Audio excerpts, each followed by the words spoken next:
Hi, my name is Renee Fokin. I research what is called a psychosocial rehab worker.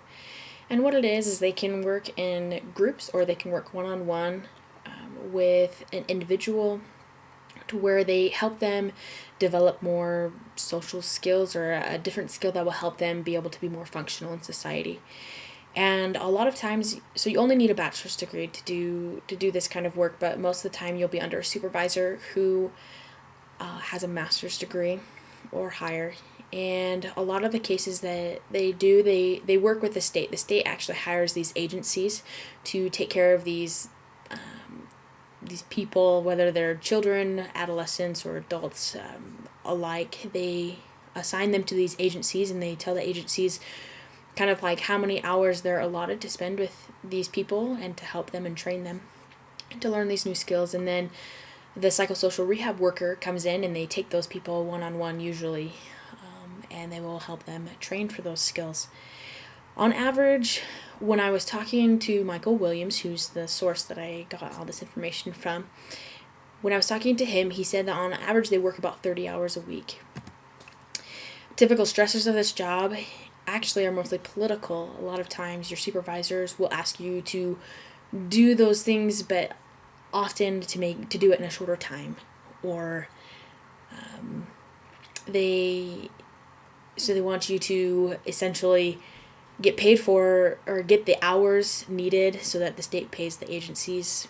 They can bill the state for those hours, but they want you to do it in a faster time so that they can, I guess, make more use of you. Also, another thing that they run into often is that the clients don't cooperate. Either they just tell you flat out no, that they don't want to do those sorts of things, or they won't show up to appointments, which is really hard to make money when your clients don't show up to appointments. When talked about benefits, as far as Michael Williams knew, he said that as far as he knew, they had full benefits. They had those health benefits and other things that come along with that. He didn't really know too much about that. And I couldn't really find anything specifically about any other benefits. Common job tasks. Like I said, they just work with patients and they help them develop some sort of skill that will help them be more functional in the real world. And then also they will file reports. They'll type them up and then they'll report back to their supervisor.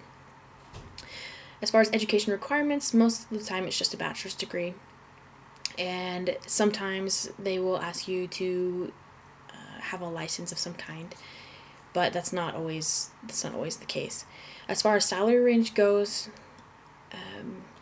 I was researching a job that was in Louisiana. It also depends on like where you are, but down in Louisiana, an area where I used to live, they get paid about $25,000 to $54,000 a year. So just depending on your experience level there, and just how much you do and how many hours you work, that's what determines it.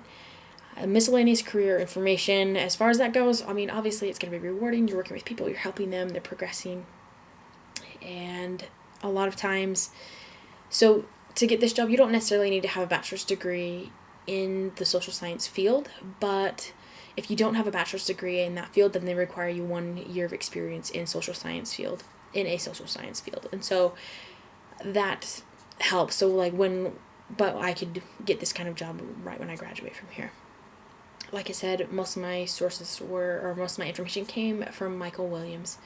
He used to be a professor here, and he's been a marriage and family therapist for 25 years, I believe. And so, yeah, and then the other ones are just like Google, and then some other, it's called Indeed.com, where I found a job down in Louisiana and just compared salaries. So, all right, that's what a psychosocial rehab worker does. Thanks.